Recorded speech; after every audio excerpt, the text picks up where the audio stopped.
마태복음 6장 33절 가지고 오늘 말씀을 좀 나눠보고자 합니다. 6장 33절 한번 같이 읽겠습니다. 마태복음 6장 33절 앞에 보셔도 되고 같이 한번 읽겠습니다. 너희는 먼저 그의 나라와 그의 의를 구하라. 그리하면 이 모든 것을 너희에게 더하시리라. 아멘. 마태복음 6장 33절의 구조를 한번 보면 중요한 단어를 한번 살펴보면 첫 번째가 먼저라고 하는 단어가 먼저 나왔습니다. 그리고 두 번째가 구하라입니다. 왜 그 다른 단어보다 구하라는 말을 맨 앞으로 이야기를 했을까요? 아마 이게 영어식 표현의 정리로 제가 이렇게 해보았습니다. 구하라고 하는 게 영어식 표현에서는 먼저 나오죠. 우리말에서는 어떤 항목들이 먼저 나오고 구하라 이렇게 이야기를 한다면 이들의 어법에서는 구하라고 하는 게 먼저 나오기 때문에 이렇게 적어봤습니다. 그래서 뭘 구할 거냐, 우리가 무엇을 구할 거냐 하나님 앞에 구해야 되는 내용이 두 가지다. 하나는 뭐냐 하면 하나님 나라, 두 번째는 뭐냐 하면 그의 의라고 하는 것을 구하라. 그 다음에 결과는 누가 책임지느냐 하면 하나님이 책임지신다. 그래서 먼저는 그 시간표를 재배치하는 겁니다. 그래서 하루의 시작도 재배치를 해야 하고, 그 다음 구하라고 하는 것은 내 선택의 방향을 바꾸는 겁니다. 그 다음 그의 나라는 이 부분을 오늘 좀 더 자세하게 이야기하지 않을까 싶은 생각이 듭니다. 그의 나라가 무엇인지. 근래에 조금 눈치를 채신 분들은 목사님 얘기가 설교에 주된 내용이 하나님 나라라는 단어가 되게 많이 나오는구나. 그리고 또 통치, 주권 뭐 이런 내용들을 이야기를 많이 하는구나. 이렇게 조금 눈치를 채셨을 겁니다. 올 한 해 기회나 상황들이 되면 그 내용들을 좀 더 많이 이야기하지 않을까 싶은 생각이 듭니다. 그 다음 그의 의라고 이야기를 했습니다. 그의 의라고 하는 것은 관계적인 의미입니다. 그래서 관계와 행실에서 하나님과 나와의 관계 속에서 행실, 그 다음 나와 이웃 간의 관계 속에서의 행실, 복음의 관계, 이런 부분들 한번 이야기해 볼 수 있을 겁니다. 그리고 이것들이 되어졌을 때, 이것들이 구해지고 이것들이 충족이 됐을 때 이 모든 것이라고 하는 것은 우리가 본문 속에서 앞에 나오는 이방인들이 구하는 것, 우리가 이방인처럼 구하지 않아도 되는 것들, 하나님께서 마땅히 우리에게 세워주시는 것들이 이 모든 것에 해당이 될 겁니다. 그러므로 우리는 해야 할 일이 순종하는 일이다 하는 것으로 오늘 내용들 한번 살펴보도록 하겠습니다. 먼저라는 말을 먼저 한번 살펴보도록 하겠습니다. 먼저라는 말, 먼저라는 말은 의미가 어떤 겁니까? 우리 식단이 딱 차려졌습니다. 밥이 이렇게 차려졌는데 그 밥을 먹을 때 가장 먼저 먹는 게 있죠. 여러분은 뭘 먼저 먹습니까? 나는 맛있는 거 먼저 먹는다. 벌써 막 침이 고이는데 맛있는 거 먼저 먹는다. 나는 좀 비교적 맛이 없는 거 먼저 먹고 맛있는 걸로 먹는다. 옛날에 요 이야기 하니까 옛날 생각이 나네요. 이게 나이가 들면 죄송합니다. 나이 드신 분들이 더 많은데 뭔 생각이 드느냐 하면 김이 옛날에는 좀 흔하지 않았잖아요. 김이 나오면 김밥을 이렇게 또르르 말아가지고 제가 이렇게 상위에다 이렇게 올려놓고 아껴놓고 먹었던 생각이 나요. 그러니까 실은 그 김밥을 먼저 먹어야 함에도 불구하고 이게 맛있으니까 순서를 어떻게 해놓은 거냐 하면 맨 뒤로 밀려놓은 거죠. 그러다 보면 옆에 사람이 집어먹기도 하고 손해를 보기도 하죠. 그래서 이 먼저라고 하는 것은 우리에게 있어서 자주 접하는 단어이기도 합니다. 그래서 먼저라고 하는 것은 그냥 먼저라고 하는 의미보다는 여기에 나와 있는 것처럼 시간의 순서를 말하는 게 아니라, 아까 제가 밥 먹을 때 시간의 순서를 이야기를 하는 게 아니라 내가 얼만큼 중요도를 그곳에 두느냐, 가치를 그곳에 얼만큼 두느냐. 그러면 당연히 뭣도 바뀌겠습니까? 시간상의 순위도 바뀌겠죠. 먼저로 바뀌겠죠. 그래서 중심의 가치, 최우선 기준을 의미하는 것이고 삶의 모든 것을 판단하고 결정하는 가장 중요한 기준이 지금 먼저 프로톤이라고 하는 단어를 씁니다. 그래서 내가 하루를 여는 데 있어서 먼저 해야 할 것이 있다는 거죠. 중심의 가치가 이동되어져야 될 필요가 있다는 거죠. 그래서 습관적으로 일어나면 휴대폰을 본다든지, 습관적으로 일어나면 내가 TV를 틀어서 트로트로 몸을 움찔움찔 한다든지, 뭐 이런 그 자기만의 루틴이 분명히 있죠. 아침에 일어났을 때 어떤 루틴을 갖고 계십니까? 나는 일어나자마자 화장실을 간다. 뭐 그런 분도 계시고, 나는 일어나자마자 뉴스를 본다. 나는 일어나자마자 뭐 이런 것들이 있을 거 아닙니까? 그것들을 바꿔보는 겁니다. 하나씩 바꿔보는 겁니다. 순서를 내 삶에 있어서 중요한 것이 생겼잖아요. 예전에는 중요한 것이 없었지만 여러분 삶 안에 중요의 가치, 어떤 그 기준이 바뀐 지점이 있죠. 그 바뀐 지점에 합당한 시작을 해 나가는 겁니다. 그러려면 선택을 해야만 합니다. 바꿔야만 합니다. 저는 아침에 일어나면 이제 제 루틴을 보면 휴대폰을 제일 먼저 드는 것 같아요. 휴대폰 든다는 건 다 똑같죠. 휴대폰 든다는 건 다 똑같을 수 있습니다. 근데 휴대폰을 들어서 무엇을 하느냐가 내가 지금 어떤 중심을 갖고 있느냐를 보여주는 거죠. 휴대폰을 열어서 예를 들어서 정치에 관계된 걸 내가 본다. 그러면 내 중심은 지금 어디 있다는 것을 반영한 거냐 하면 정치의 중심이 있다는 것을 반영하는 것이죠. 의도적으로 어떻게 해야만 합니까? 의도적으로 여러분들이 바꿔야 한다는 것이죠. 성경책을 읽고 무릎 꿇고 기도하고 뭐 이건 가장 기본이니까 성도님들이 누구든 말하지 않아도 아침에 일어나면 무릎 꿇고 기도하는 그 일은 기본 중에 이제 기본일 테니까. 자, 그래서 휴대폰이라든지 뉴스, 메신저, 뭐 업무 메일 이런 것들을 순서를 바꾸는 거죠. 내가 이 일이 우선이 아니라 나의 우선순위는 내가 가장 먼저 해야 할 일은 말씀과 기도하는 일, 하나님 앞에 서는 것이다. 주님, 오늘 제 시간과 선택의 1순위를 주님께 드립니다. 라는 이 고백으로. 이 말해보는 게 되게 중요합니다. 우리 여러분들이 가정 가운데서 실제로 이렇게 말을 해보는 겁니다. 이렇게 적혀있는 이 글을 내가 앵무새처럼 읊조린다고 해서 무슨 힘이 있을까? 그렇지 않습니다. 우리 한번 여기 한번 같이 한번 읽어보겠습니다. 주님, 같이 읽겠습니다. 주님, 오늘 제 시간과 선택의 1순위를 주님께 드립니다. 따라 해보는 것도 쉽지 않아요. 해보는 게 익숙하지 않으니까. 하나님은 늘 우리에게 뭐라고 말씀하시느냐 하면 따라서 해보라고 말씀하십니다. 한번 해보라고 말씀하십니다. 그런데 우리는 익숙하지 않는 거예요. 이렇게 훈련들이 안 돼 있는 이것들이 어쩌면 그런 것의 반증이기도 합니다. 그래서 순위를 바꾸는 거죠. 우리 교회는 그 다른 교회하고 아주 차별화되어 있는 아침의 시작 하나가 있습니다. 6시 45분이 되면 우리 성도님들에게 카톡으로 아침 식사가 친절하게 배달이 됩니다. 우리 성도님들은 휴대폰을 열어서 아침 식사를 하시면 됩니다.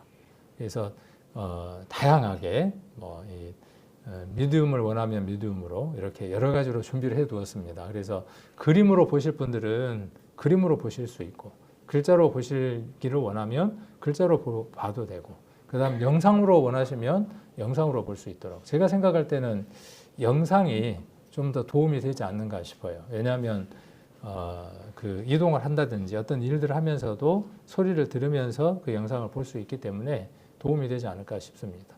그래서 그것 하나가 아무것도 아닌 것 같은데 여러분들을 바꿔낼 수 있다고요.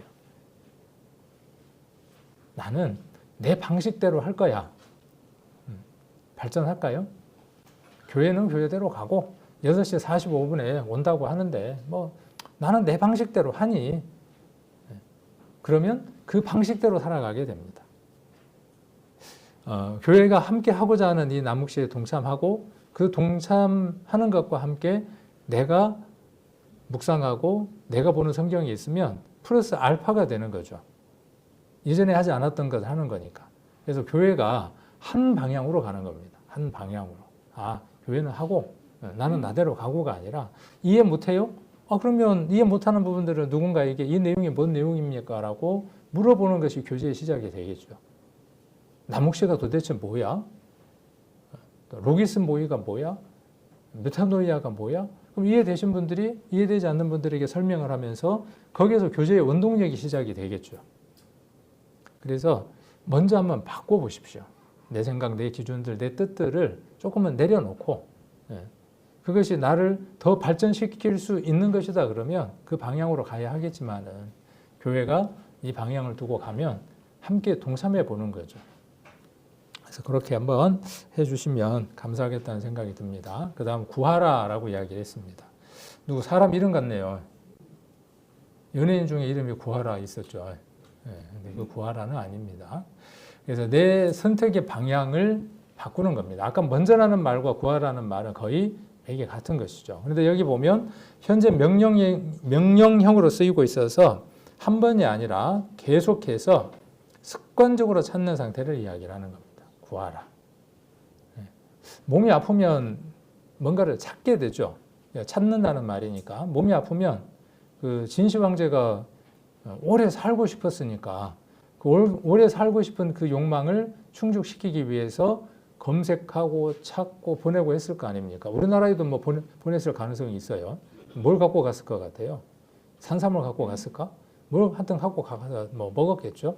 그런 들 됐냐 그 말이죠. 육신은 만족함이 없습니다. 그러나 우리의 영의 것은요, 생수의 강이 흘러나와서 먹는 것으로 흘러나오는 것이 아니라 내 안에서부터 어떻게 되어지느냐 하면 충만하게 풍족하게 흘러나옵니다. 우리가 예배에 참석할 때, 찬양을 드릴 때, 우리가 또 개인적인 경건 시간을 가질 때 그 속에서 내 안에 이루 말할 수 없는 큰 기쁨들이 차고 넘침을 경험하게 됩니다.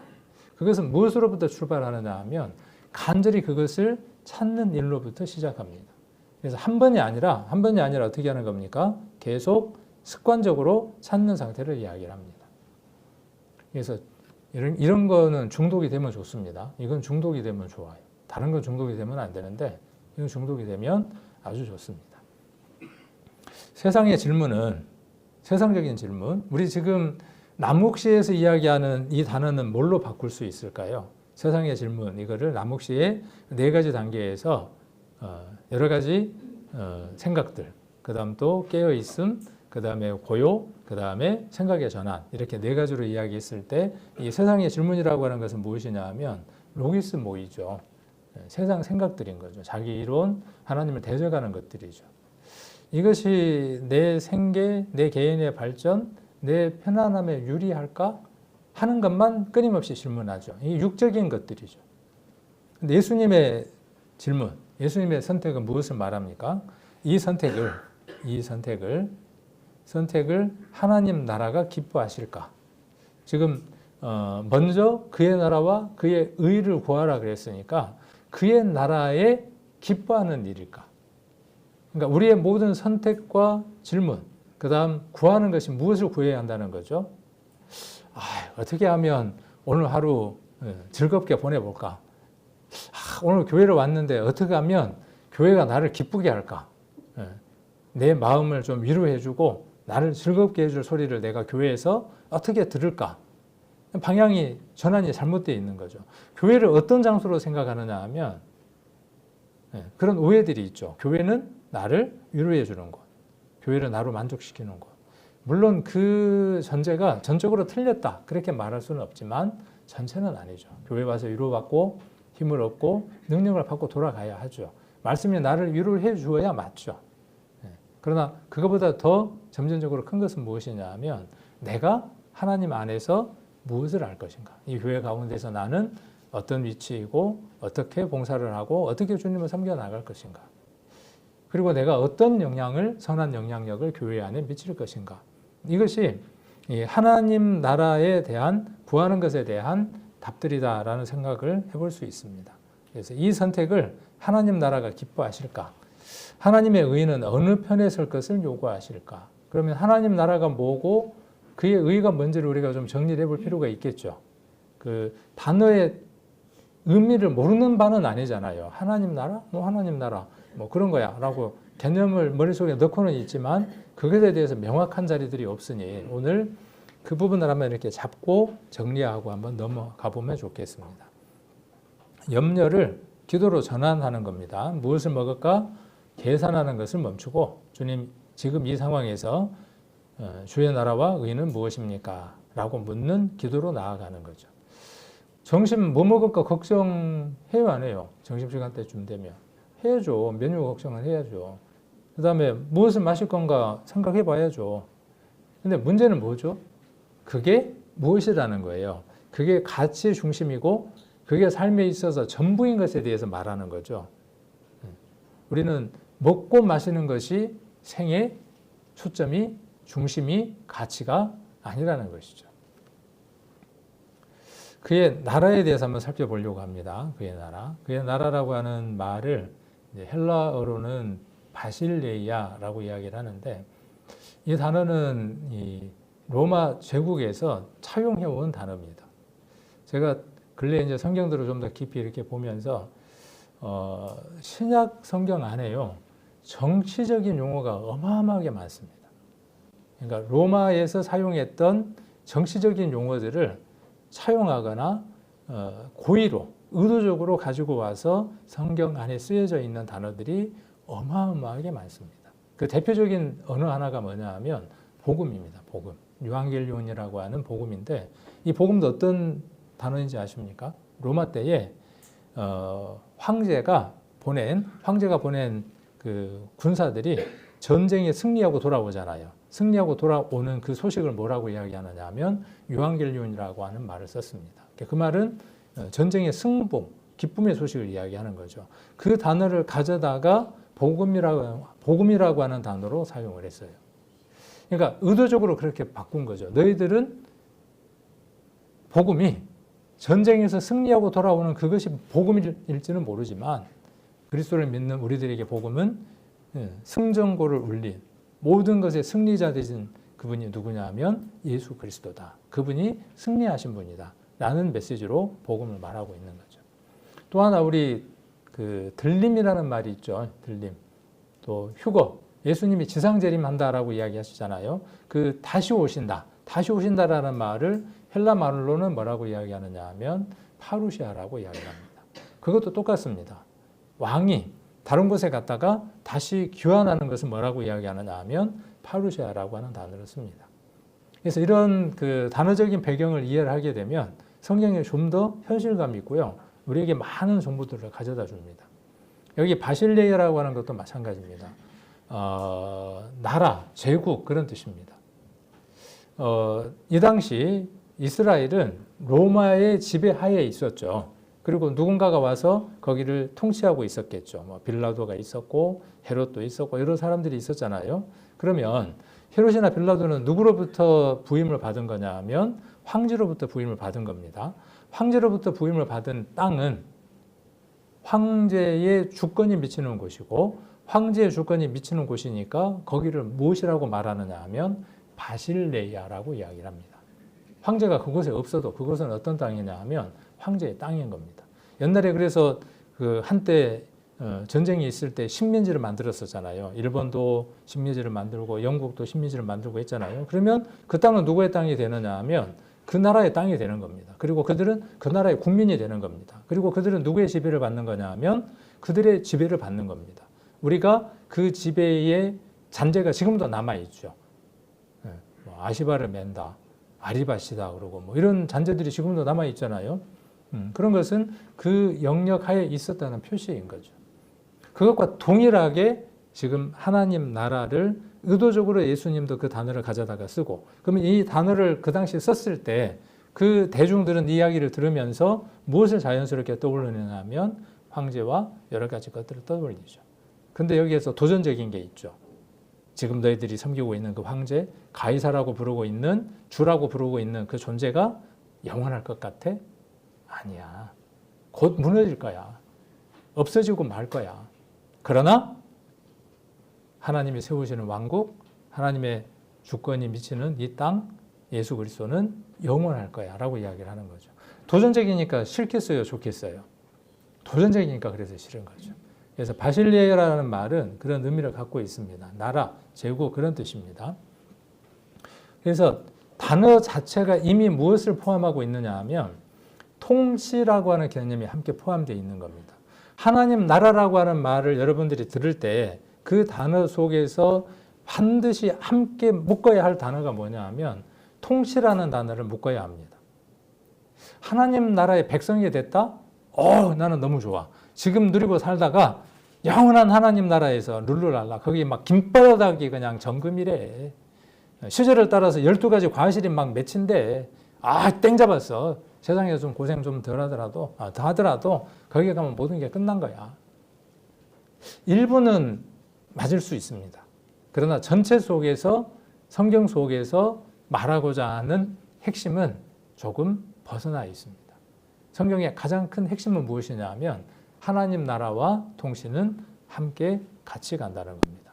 하나님 나라이니까 그 나라의 왕은 누굽니까? 황제는 하나님이겠죠. 하나님 나라니까. 하나님이고 하나님이 뭘 하시는 겁니까? 하나님이 통치하시는 거죠. 성경 전체 창세기부터 요한계시록까지의 맥을 쭉 크게 잡으라고 한다면 전도 집회 때는 저는 그걸 뭐라고 이야기했냐 하면 하나의 스펀지가 성경이라면 꾹 짜면 예수님의 피가 나온다라고 말씀을 드렸습니다. 그러나 그 궁극적인 목적지가 어디에 있느냐 하면 하나님 나라에 들어가는 열쇠가 이것입니다.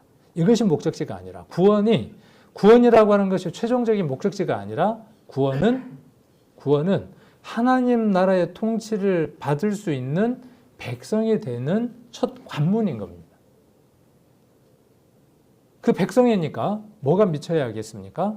그 하나님 나라의 통치가 미쳐야 하는 것이죠. 그래야 그 나라의 백성인 거죠. 우리가 성경 말씀 많이 외우잖아요. 제사장이고 그에 대한 소유된 백성이고 그렇게 이야기를 하고 우리가 많이 외웠잖아요. 그 내용들이 우리 안에 이루어져야 하는 거죠. 그래서 천국은 하나님 나라는 천국, 하나님 나라, 하늘나라 다 같은 단어입니다. 하나님 나라는 죽어서 가는 곳만이 아닙니다. 만이라고 이야기했습니다. 하나님 나라는 죽어서 가는 곳만이 아닙니다. 그러니까 지금 뭡니까? 하나님 나라입니다. 그리고 그 나라는 지금 그 하나님 나라가 영존하는 겁니다. 영속하는 겁니다. 영원히 존재하고 영원히 지속되는 겁니다. 언제부터요? 하나님의 백성이 되는 그 날부터 영속되고 영존한 겁니다. 그러니까 그날 이루어져서 지속되고 있는 겁니다. 그러니까 그날부터 무엇을 누리고 살아가야 하죠? 그 하나님 나라의 영광과 통치를 누리고 살아가야 합니다. 이것에 눈을 뜨지 못하면 죽어서 천국 가는 것으로 계속 생각하고 살아갑니다. 짠한 거예요. 불쌍한 거예요. 마치 무엇하고 똑같으냐 하면 로또가 100억이 됐는데 100억을 호주머니만 넣고 한 번도 써보지 못하고 죽는 것하고 같은 겁니다. 100억이 됐으면 어떻게 해야 됩니까? 마음껏 즐겁게 그것으로서 누리고 살아야 할 거 아니에요. 사람들에게 쓰고 살아야 될 거 아니에요. 이것과 같다고 이야기를 할 수 있습니다. 그래서 지금 먹고 마시는 현실 위에 하나님이 왕이 되시는 상태가 뭐냐 하면 하나님 나라입니다. 자, 다시 한번 여러분들에게 제가 질문해 볼 수 있어요. 여러분은 하나님의 나라가 맞습니까? 라고 제가 질문을 드릴 수 있습니다. 그 질문 안에는 두 가지 키포인트가 있습니다. 하나는 내가 정말 하나님의 자녀로 태어난 적이 있는가? 그의 나라의 백성이었던 적이 있는가? 또 하나의 질문은 뭐냐면 그 백성이면 백성답게 그의 통치를 받고 살아가느냐예요. 통치뿐만이 아니고 그 나라에는 하나님의 복지가 있습니다. 에이레네라고 헬라어로 이야기하거든요. 또 히브리어는 샬롬이라고 이야기를 합니다. 그 안에 평강과 화평과 복지가 있습니다. 그래서 하나님 나라를 누리는 사람은 이 두 가지의 특징을 갖고 살아갑니다. 기뻐요. 늘 행복하게 살아갑니다. 나눕니다. 그리고 절제되는 삶을 살아갑니다. 통제되는 삶을 살아갑니다. 그리고 윤리도 세상의 윤리보다 훨씬 더 차원 높은 윤리로 살아갑니다. 세상 사람들은 거리에 침 탁 뱉고 차 안에서 쓰레기 버리고 그렇게 하지만 하나님의 통치를 받는 사람들은요, 전혀 다른 사람의 모습입니다. 그래서 가정에서 그런 모습이 이루어져야 하고 하나님 나라가 이루어져야 되고 일터도 여러분의 관계 속에서도 쉬는 시간 속에서도 하나님의 나라가 이루어져야 합니다. 이사야서 7장 한번 보겠습니다. 이사야 7장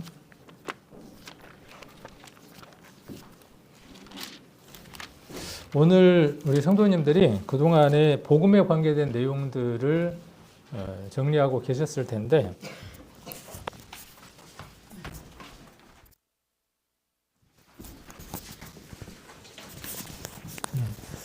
복음에 관계된 부분들을 이렇게 이제 가지고 계셨을 텐데 새로운 것을 여러분 안에 넣는 게 아니라 우리는 이 말씀들을 통해서 그동안에 있는 것들을 점점점 눈덩이처럼 키워나가는 작업들을 하는 겁니다.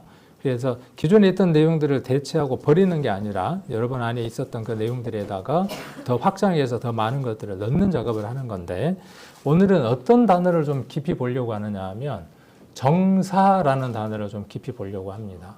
7장 14절 정사 없습니다. 14절에는 잘 아시는 말씀입니다. 전도집회 때 들었던 말씀 14절. 그러므로 주께서 친히 징조로 너희에게 주실 것이라. 보라, 처녀가 잉태하여 아들을 낳을 것이요 그 이름을 임마누엘이라 하리라. 이것은 하나님이 인간의 모습으로 오시겠다고 하는 약속이죠. 그래서 그 약속에 특별한 표가 있다고 말씀하시는 거죠. 처녀가 아들을 낳으면 그것은 이 말씀이 성취된 표다라고 말씀하시는 거죠. 그래서 처녀 마리아가 아들을 낳는 거죠.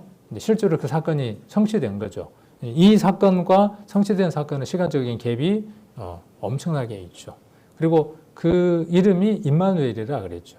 그리고 이 내용을 마태복음에서 마태는 가지고 와서 하나님이 우리와 함께 계신다 이렇게 이야기를 하고 있고, 이분이 누구라고 지금 이야기하느냐 하면 예수님이라고 이야기를 합니다. 그러니까 우리는 이 내용을 읽으면서 성육신 하신 하나님, 성육신이라는 말은 하나님이 전능하고 모든 것들을 다 다스리는 그 하나님이 인간을 위해서 오시겠다고 약속하신 그 약속, 말씀이 우리가 눈으로 볼 수 있는 사람으로 오신 것을 가리켜서 우리가 성육신이라고 이야기를 하죠. 그 일이 성취된 사건이 마태복음에서 성취가 됩니다. 그러면 여기서 지금 이 아들은 누구라는 것을 우리는 금방 아느냐 하면 예수님이라는 것을 압니다. 9장 6절 한번 가보겠습니다. 자, 이는 9장 6절 한 아기가 우리에게 낳고 한 아들을 우리에게 주신 바 되었는데 그 어깨에는 무엇을 맸습니까? 근데 이거 자세하게 저도 설명을 안 해드렸던 것 같아요. 근데 오늘 이 부분을 좀 더 깊이 보자는 겁니다. 그 다음 그 이름은 기묘자. 기묘자라는 건 뭐라고 제가 설명을 드렸던가요? 기이하고 묘한 분? 그래도 좀 이해가 좀 어려워. 기이하고 묘하다. 뭐가 기이하고 묘한 걸까요? 이거예요. 하나님 대 사람이시래. 형체도 없고 회전하는 그림자도 없다 그랬는데 사람의 모습으로 오셨대. 이것을 가리켜서 기이하고 묘하다라고 이야기를 했습니다. 그러니까 그냥 영어로는 원더풀이라 그랬어요. 걔들은 뭔가 이루 말할 수 없이 장관이 벌어지거나 그러면 뭐라 그래요? 오, 뷰티풀 그러잖아요. 제가 발음이 좋았는지는 모르겠는데 막 뒤로 자빠지면서 막 했었는 거예요. 예수님의 모습이 어땠다는 거예요? 예수님의 그 사역이 기묘하다라고 이야기를 했습니다. 그 다음 모사라는 말은 무슨 뜻이죠? 오늘 이거 완전히 이해하시면 좋습니다. 모사는 뭐죠? 카운셀러. 모사는 보혜사입니다. 다른 보혜사입니다. 그리스도께서 보혜사로 오셨고 그리고 다른 보혜사를 주셨고 우리는 그분을 성령이라고 이야기를 하죠. 보혜사예요. 그래서 파라클레토스라고 이야기를 했죠. 제가 곁에서 어떻게 해주는 존재예요? 위로하고 격려하고 보호해주는 존재가 어떤 존재냐 하면 성령의 존재입니다. 그분이 우리 안에 오셨죠. 언제? 주님이 가시고 그 다음에 성령이 오셨을 때 우리 안에 거하면서 우리를 항상 보호하고 인도하고 위로해 주시는 분이 누구냐 하면 보혜사 성령이죠. 모사예요. 모사. 모사꾼 말고, 모사꾼이라 그러면 좀 기분이 이상해지죠. 근데 실은 이 책사, 모사꾼이 있어야 뭐 할 수 있습니까? 전쟁에서 승리할 수 있잖아요. 그 삼국지 같은 데 보면 그거 잘하는 사람들이 나오잖아요. 자, 그런 느낌으로서 모사를 이해하면 오해가 생길 수 있습니다. 그러나 역할들을 우리가 생각을 해본다면 우리를 승리할 수 있도록 승리를 이끌어 주시는 분이 누구냐 하면 성령이시라고요. 그러니까 이 안에 어마어마한 사실들이 포함되어 있는 거죠. 자, 그 다음에 전능하신 하나님이래요. 자, 이렇게 이야기할 수 있습니다. 아까 7장 4절에서 그분이 오셨습니다. 세상에 오셨습니다. 그러면 하나님 나라가 시작이 된 거죠. 그죠? 회개하고 그 예수를 믿으라. 그러면 하나님 나라가 시작이 됐다고 그렇게 이야기를 했으니까 그때 하나님 나라가 시작됐다는 것은 예수님이 오셨다는 뜻이고 자기 땅에 오셨고 개인적으로는 우리 안에 예수님이 오신 거죠. 그러면 그분은 지금 누구라고 말하고 있는 거예요? 모사고 기묘자고 그리고 누구라고요? 오늘 여기 보니까 전능하신 하나님이라고요. 그 전능하신 하나님이 밖에 있어요? 안에 계셔요? 어디 안에? 그러니까 그게 하나님 나라죠. 이게 성전이죠. 여러분 안에 계신다고요. 찾아보면 있어요? 없어요? 없네. 없네. 이게 뭐냐 하면 로마서에 나와 있는 대로 여기는 겁니다. 여기는 것. 그 사실을 땡겨다가 내 주관적으로 가져오는 것을 가리켜서 여기다라고 이야기를 하는 겁니다. 그분이 내 안에 계시는 겁니다. 그것이 믿음의 눈인 겁니다. 근데 어떤 하나님이라고요? 전능. 무슨 뜻입니까? 능치 못하는 게 없어요. 못하시는 게 없어요. 근데 아이고 못하겠다. 이것도 못하겠다. 전도도 못하겠다. 교회 오는 것도 힘들다. 뭐 하는 것도 힘들다. 다 뭐에 못하겠다. 그게 전능하신 하나님이 오신 하나님 나라가 맞냐 그 말이죠. 그거 아니에요. 그건 아닌 거예요. 여러분들이 하나님 나라라고 이야기했을 때는 이것을 다 포함하는 겁니다. 그분이 주인이시니까. 그래서 우리 싹 개편해내야 돼요. 이 속부터 완전히 싹 뒤집어 엎어야 하는 겁니다. 전능하신 하나님이 그분을 모시고 계셔요. 성전이라고 교회라고 에클레시아라고 얼마나 우리의 정체성을 이야기를 했습니까? 그러면서도 우리의 삶은 어떻습니까? 자그마한 일에도 그냥 기죽고 힘들어하고 고통스러워하고 오늘 이 말씀을 여러분의 말씀대로 가져가서 전능하신 하나님입니다. 그 다음에 어떤 하나님입니까? 어떤 아버지입니까? 영존하시는 아버지라고. 영존은 뭐예요? 영원히 계시는 분이에요. 그러니까 우리를 어디로 이끌어 가시는 거죠? 우리 안에 오셨으니까 그분은 어떤 분이에요? 영존하시는 하나님이니까 우리를 어디로 이끌고 가는 거예요? 지금 영원 속에서 영원 속으로 이끌어 가시는 분이에요. 그래서 죽어도 죽지 않는 존재인 거예요. 그것을 우리가 믿는 겁니다. 저와 여러분이 믿는 믿음의 내용이. 그런데 얼만큼 살 것처럼 삽니까? 영원히 살 것처럼 사십니까 정말? 이 땅에 소망을 두고 이 땅에서 계속 살 것처럼 소망을 두고 살아갑니다. 집도 몇 평 더 늘렸으면 좋겠고 차도 좀 좋은 차로 샀으면 좋겠고 좀 안 아팠으면 좋겠고 그 자체의 문제가 아니라 그 방향성의 문제라는 거죠. 그것의 방향성. 영존하는 아버지입니다. 전능하신 하나님이고 영존하시는 아버지입니다. 그분을 모시고 살아가는 겁니다. 내가 재벌이 되고 싶은데 우리 아버지가 노력을 안 해요. 제가 그 얘기 한번 했죠. 아들이 암만 노력한다고 재벌 2세가 됩니까? 재벌 2세가 되려면 어떻게 하면 재벌 2세가 돼요? 아들이. 아버지가 재벌이어야 돼요. 우리 교회 성도님들이 능력 있는 목사에게서 공급을 받고 싶고 좋은 교회에서 신앙생활을 하고 싶어요. 그러면 이건 누구의 몫이에요? 목사의 몫이죠. 목사가 뭘 해야 돼요? 좋은 목사가 돼야 좋은 목사가 있는 교회에서 신앙생활을 하는 거죠. 그래서 부지런히 노력합니다. 좋은 목사가 되려고. 영, 몸, 혼, 육 간에 이 세 가지가 성도들에게 본이 되도록 애써 보려고 나름 애를 씁니다. 어떻게 보실는지는 모르겠지만. 자, 그 다음, 아버지, 영존하신 아버지. 그 다음에 세 번째가 뭐죠? 첫 번째는 정사였는데, 좀 이따 설명드리고, 두 번째가 규묘자, 세 번째 모사, 네 번째 전능하신 하나님, 다섯 번째 영존하신 아버지, 그 다음 여섯 번째가 뭡니까? 평강의 왕입니다. 그분이 계시면, 아까 에이레네, 샬롬, 똑같은 단어예요. 평강이라는 말이. 샬롬이 되는 거죠, 샬롬. 여러분 정말 샬롬입니까? 어떤 풍파가 와도 잔잔합니까? 자그마한 게 물려와도 어때요? 막 그냥 미치겠는 거예요. 미치겠다는 말을 달고 살아. 좋아서 미쳐야 될 텐데 힘들어 미치겠다 그러고 더워서 미치겠다 그러고 추워서 미치겠다 그러고 배불러서 미치겠다 그러고 배고파서 미치겠다 그러고 맨날 미치겠대. 근데 미치지는 않아. 도레미파솔 라시도 할 때 그 미를 치는 건지. 그러니까 이게 우리 속에 있는 내용들을 그대로 반영하고 있는 것들이죠.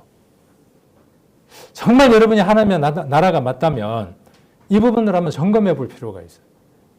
내가 그분이 평강의 왕이 와 계시는데 평강의 왕이니까 어떻게 했어요? 그분이 평강을 주고 계신다는 뜻이잖아요. 누가 지금 이걸 주시는 겁니까? 아까 7장 14절에 임마누엘 하신 성육신 하나님, 예수님, 성령, 하나님이 우리에게 이 모든 것들을 우리 안에 베풀어 주시고 그게 베풀어진 나라가 하나님 나라라고요. 여러분들은 무엇을 구해야 한다고요? 이걸 구해야 한다고요. 그의 나라를 구해야 된다라고 이야기했으니까 이것을 구하는 사람들이 그리스도의 사람이고 그것이 먼저여야 되는 사람이고 이것을 구해야 되는 사람들이라고요. 찾았습니까? 찾았으면 어떻게 해야 합니까? 간직하고 그것이 내 안에서 더 커져 나가도록 선택하고 유지하는 일을 해야 하죠. 평강의 하나님. 그 다음 정사. 정사가 뭘까요? 오늘 정사가 뭔지 한번 답을 해보실 수 있는 분. 근데 통치라는 말로 느껴져요? 안 느껴져요? 안 느껴져요. 그러니까 이 단어를 통해서 우리가 그동안 이 단어가 하나님 나라와 연관됐다라고 한 번도 생각해 보지 않았을 수 있어요. 다 하나님 나라와 연관되는데 정사라는 단어가 하나님 나라와 연관되어 있다라고 생각해 보지 않을 수 있어요. 그런데 이 정사라는 말은 통치권을 이야기하는 겁니다. 7절 한번 봅니다. 그 정사와 평강의 더함이 무궁하며 누구에게 그 무궁함이 있습니까?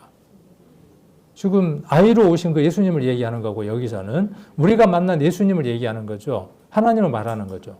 그 하나님의 통치, 그 다음에 평강이 더해진다고요.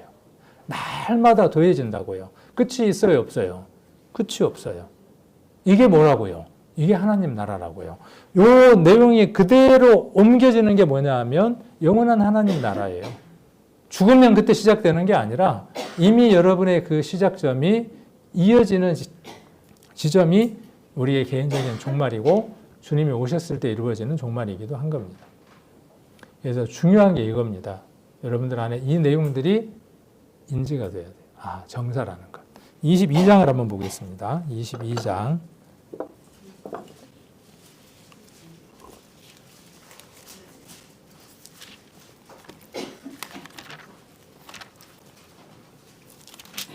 (22장) 20절부터 한번 보겠습니다. 20절부터 23절까지를 990페이지, 제가 보는 성경 990페이지 22장 20절로 23절까지 말씀 천천히 한번 같이 읽겠습니다. 그날에 내가 hil기야의 아들 내 종 엘리야김을 불러 내 옷을 그에게 입히며 내 띠를 그에게 띄워 힘있게 하고 내 정권을 그의 손에 맡기리니 그가 예루살렘 거민과 유다 집의 아비가 될 것이며 내가 또 다윗의 집 열쇠를 그의 어깨에 두리니 그가 열면 닫을 자가 없겠고 닫으면 열 자가 없으리라. 못이 단단한 곳에 박힌같이 그를 견고케 하리니 그가 그 아비 집의 영광의 보좌가 될 것이요.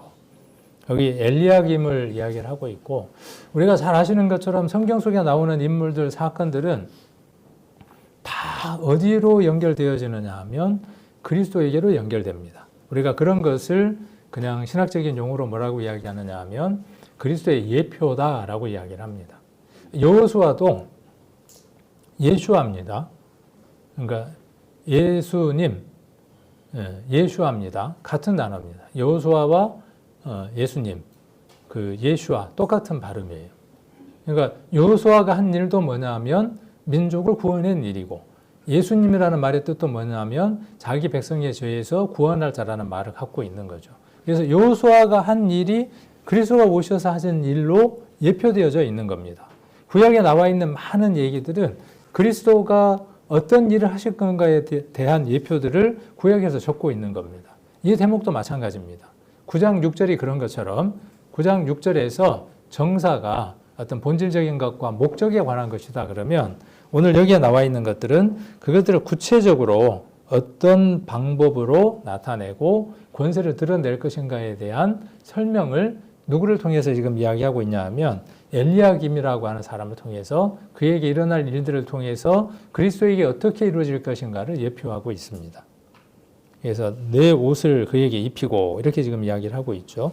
제가 보고 싶은 것은 22절입니다. 내가 또 다윗 집의 열쇠를 그 어깨에 둔대요. 아까는 정사를 어디에 메었습니까? 정사를 아까 어디에 메었습니까? 아까 9장 6절에서 잊어버리셨어요? 어깨에 맸죠. 어깨에 맸다는 것은 뭐예요? 책임감이에요. 권세를 의미하는 거예요. 그러니까 통치권을 아들이 갖고 있는 거예요. 근데 여기는 뭘로 이야기하고 있느냐 하면 열쇠가 그 위에 있는 거예요. 그리고 우리가 신약에서 한번 봤을 법한 문장이 나오죠. 그가 열면 닫을 자가 없고 닫으면 열 자가 없습니다. 이건 누구 손에 있는 겁니까? 예수님 손에 있는 거죠. 그리고 그 셋대를 누구에게 줬다고요? 그 셋대를 누구에게? 베드로에게 셋대 전달식이 있었죠. 천주교에서는 그 셋대가 주관한테만 있대. 교황한테만 있대요. 그런데 이 셋대가 누구한테 있는 거죠? 저와 여러분 안에 있는 거죠. 우리가 열어줄 수 있고 닫을 수 있고. 자, 이게 뭐냐 하면 하나님 나라의 그림입니다. 그러니까 9장 6절은 이사야서 9장 6절은 여러분들을 위한 말씀입니다. 여러분 안에 이루어져야 할 아주 소중한 말씀입니다. 그 단어 가운데에 정사라고 하는 이 단어를 오늘 꼭 기억하고 가셔야 합니다. 곧 정사라고 하는 것은 통치권을 이야기한다고요. 그러므로 그분은 누구를 다스리는 분입니까? 여러분을 다스리고 통치하시는 분입니다. 물론 우리가 구역 모임에서 이야기했던 것처럼 우리를 어디로 인도하시느냐 하면 푸른 초장으로 인도하시고 맑은 시냇가로 인도하시고 때로는 어떻게 합니까? 지팡이, 막대기가 준비되어 있죠. 지팡이는 어떤 때 쓴다 그랬습니까? 양이 절벽이나 이런 데 떨어져 있을 때 그놈을 어떻게 해야 됩니까? 끄집어 올리기 위해서 앞에 이렇게 둥글런 거 가지고 목을 탁 채거나 발을 채서 끄집어내는 거죠. 막대기는요. 그 길로 가면 안 돼 하는 거죠. 다 연결되어져 있는 하나의 맥락 가운데 있는 거죠. 여러분의 하나님 나라는 그렇게 지금 진행형 가운데 있습니까? 아니면 천둥 벌거숭이, 안하무인, 교만하고 누구의 순종도, 누구의 복종도, 누구에게 순종하거나 복종하는 것을 아예 거절하는 그런 자로 살아가십니까? 이 하나님 나라가 충분하게 그 속에 이루어진 사람은요, 사람에게도 순종하는 사람으로 역사합니다. 저는 교회 안에서 이런 모습들을 참 많이 봅니다. 변화되고 하나님의 능력을 인정하는 사람, 그의 통치권을 인정하는 사람들은 자연스럽게 목사의 말에 잘 순종하는 사람, 그 얘기하려고 하는 거 아닙니다. 제 말에는 순종 안 해도 상관없어요. 좋은 것 같으면 따라 하시면 좋지만은 중요한 것은 말씀 속에서 순종하고 교회에서 아주 참으로 긍정적인 모습으로 살아갑니다. 아주 선한 에너지를 많이 발산하는 모습으로 살아갑니다. 이게 하나님 나라입니다. 저와 여러분 안에 이루어져야 되는 하나님 나라입니다. 네 번째, 그의 의입니다. 그의 의. 의라고 하는 건 뭘까요? 의. 하나님 나라는 아까 9장 6절에서 우리가 정리를 했고, 그의 의라고 하는 건 뭘까요, 그러면? 그냥 단어적인 의미에서 옳음이죠, 옳음. 로마서 1장에도 하나님의 의에 대한 내용을 이야기를 하고 있죠. 의라고 하는 것은 관계적인 개념이라고 이야기를 했죠. 그리고 의라고 하는 것은 하나님 앞에 설 수 없는 자인데, 추악한 자인데 하나님이 그 사람을 들어서 선하다고 인정해 주는 것을 가리켜서 의라고 이야기를 합니다. 그래서 누구를 통한 것이죠? 예수 그리스도를 통해서 불의한 자이고 불의한 자예요. 하나님 앞에 설 수 없는 자예요. 설 자격이 없는 자예요. 그런데 하나님이 어떻게 하시기로 작정하셨습니까? 너는 바른 사람이야. 너는 내게 합당한 사람이야. 너는 하나님 나라의 백성이야. 라고 하나님이 어떻게 해주시는 거죠? 인정해 주시는 거죠. 근데 조건이 어떤 조건이 있어요? 예수 그리스도의 십자가를 통과하는 것이 그 조건에 부합하는 게 되는 거죠. 그래서 우리는 하나님 앞에 어떤 자로 섰느냐 하면 의로운 자로 선 겁니다. 복음이 무엇이냐 하면 우리를 증거하는 거죠. 내게 수많은 죄가 있었지만 나를 하나님 앞에 의로운 자로 세우기 위해서 그리스도께서 십자가에서 못 박혀 돌아가심으로 말미암아 나를 의로운 자로 세웠습니다. 법정적인 용어라고 말씀을 드렸죠. 칭의라고 지난번에 수요일날 배웠을 겁니다. 의롭지 않는 자를 하나님이 불러서 의로운 자라고 인정해 주는 것. 이게 칭의입니다. 그래서 관계와 행실에서 복음 담은 삶을 선택해 나가는 겁니다. 그렇게 내가 의로운 사람이 됐으니, 올바른 자가 됐으니, 옳음의 기준이 뭡니까? 그러면 옳은 것의 기준이 뭐예요? 자, 율법이다. 세상 헌법이다. 어떤 겁니까? 자, 옳은 건 뭐가 옳은 거예요? 그러니까 우리를 옳다고 인정해 주신 것이 복음이라고 말씀을 드렸죠. 그러면 우리의 옳음은 무엇이어야 되느냐 하면 복음이어야 돼요. 복음 안에서 모든 것들을 관계를 갖고 복음 안에서 우리가 모든 것들을 판단할 수 있어야 그게 의로운 거예요. 그것이 하나님이 의로 보신다고요. 이것을 구하는 거예요. 이것을 찾고 이것을 선택하는 겁니다. 우리는 복음적이지 않는 삶을 살아갈 수 있는 존재이며 복음적인 삶을 살 수도 있는 존재예요. 순간순간 우리는 무엇을 선택해야 되느냐 하면 복음이 나를 통제하도록 내 자신을 선택으로 내어놓아야 합니다. 그래서 여기 관계, 하나님하고 관계를 지금 얘기하는 거죠. 관계의 올바름, 언약적 성실함, 손해를 보더라도 바른 길을 선택하는 용기, 이런 것들이 뭐냐 하면 의입니다. 저는 이런 내용들을 이야기하면서 항상 어떤 생각도 한번 해보느냐 하면, 그럼 그리스도인들은 신호를 잘 지켜야 될까요? 지키지 않아야 될까요? 그러면 주차할 때는 어떻게 하는 게 좋을까요? 뭐 피해서 가겠지. 내가 오늘 잠깐 시장을 볼 거니까 여기다 그냥 대고 가도 되겠지. 교회 봉고차는 그렇게 못 하잖아요. 광명생명교회라고 적혔으니까. 그러면 왜 여러분 차는 그렇게 됩니까? 안 돼야 되는 거죠. 되시는 분들은 없을 텐데. 그러니까 모든 면에서 무엇으로 우리는 판단하고 무엇으로 결정짓고 무엇으로 살아가야 됩니까? 복음에. 그리스도의 이름에 합당하게 선택하고 살아야 하는 겁니다.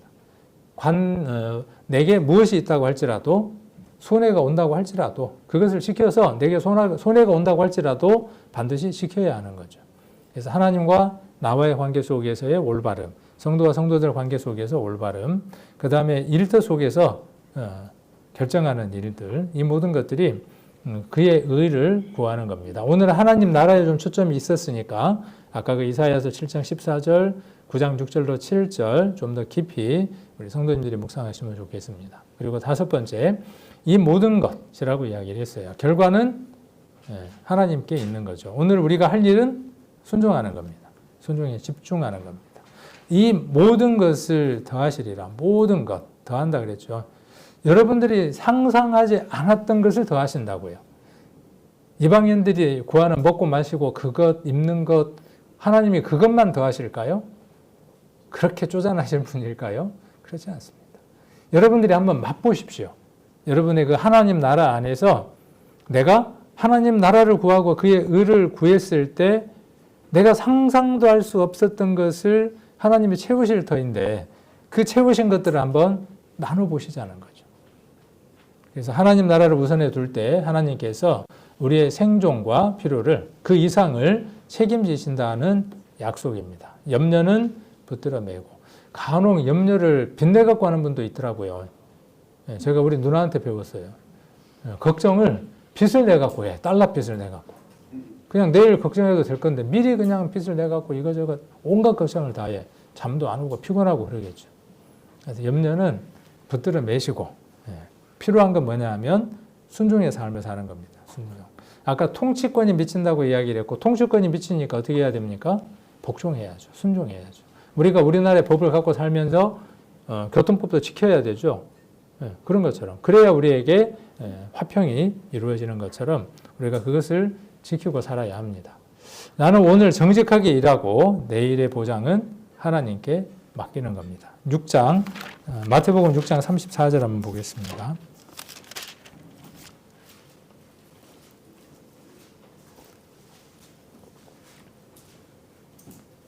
6장 34절. 자, 그러므로 내일 일을 위하여 염려하지 말라. 내일 일은 내일 염려할 것이요 한낱 괴로움은 그날의 족하니라. 여기 내일 일은 내일 염려할 것이요 이렇게 되어 있는데 요즘 번역들에 보면 내일 일은 내일이 염려할 것이요 이렇게 되어 있습니다. 그러니까 내일의 일 자체가 내일이 아니라는 거예요. 내일 일을 걱정하는 건 내일이 아니고 내일이 걱정할 거니까 걱정하지 마라 그런 말의 의미거든요. 그래서 이 모든 것들을 누가 해결하시느냐 하면 하나님이 해결해 주시는 거죠. 그래서 어떤 계획을 잡지 않는다, 뭐 내일에 어떤 준비를 하지 않는다 그런 말의 의미가 아니라는 것. 내일에 대한 계획도 준비도 철저하게 해야 되지만 그것에 대한 결과를 누가 지금 걱정하는 겁니까? 내가 걱정하는 거죠. 그 결과는 누구의 몫이에요? 하나님의 몫이. 그러니까 통치를 인정 못하면 뭐가 오는 거죠? 염려가 옵니다. 내가 나의 주인이 누구인지를 모르면 무엇이 오느냐 하면 염려라고 하는 병이 걸리는 겁니다. 이건 여러분들이 신앙생활 속에서 체험해 보시면 알 수 있어요. 이 염려는 금방 물러갑니다. 그 통치를 인정하는 순간 이 염려는 사라집니다. 마태복음 6장 33절을 한번 세 단계로 정리를 해보면 질문을 해보는 겁니다. 결정의 순간마다 물어보는 겁니다. 지금 이 순간, 이 선택을 하나님 나라는 기뻐하시는가? 순간순간 물어보는 거죠. 이게 하나님의 의에 부합한가? 하나님 나라에 합당한가? 하나님이 기뻐하실까? 예수님 이름에 합당할까? 묻고. 그러면 그렇게 말하는 말은 어떤 말을 하겠습니까? 상대방 마음을 푹 찔러대는 말을 하겠죠. 그렇게 말할 겁니다. 자, 책임과 위탁입니다. 역할을 분리하고 순종은 내가 책임지는 겁니다. 순종은 내 역할이고 결과는 누구의 몫이냐 하면 하나님의 몫입니다. 그 결과까지 내가 정해놓으니까 내가 주인이 되어 있는 거죠. 이스라엘이 그랬던 것처럼 3단계는 구체적인 적용을 해보는 겁니다. 매일의 루틴, 의사결정, 연간 계획으로 확장하는 겁니다. 그래서 계획이 없으면 안 됩니다. 교회도 계획을 잡아야 되고 우리 성도님들도 개인의 삶들 가운데에서 각각의 그 삶들 안에서 계획을 잡아야 됩니다. 그래서 하루의 계획을 잡고 저녁에는 그 하루가 어떻게 진행됐는지 점검하고 그 저녁에 다시 다음 날을 계획을 세우고 그렇죠? 그리고 내가 순종하고 그 결과를 내가 저녁에 감사함으로 받아들이고 한 주간도 주일 첫날 한 주의 첫날 여러분들이 어떤 삶을 살 건가를 계획해야 하죠. 그리고 한 달의 첫날이죠. 오늘이. 한 달의 첫날 어떻게 살 건지 계획을 잡고 내가 말씀을 얼마큼 볼 건지 아까 64일 남았다 그랬는데 누구를 어떻게 전도할 건지 계획을 잡는 거죠. 그래서 적용하는 삶들을 살아야 하나님께서 우리 삶 가운데에 역사하심을 맛볼 수 있게 됩니다.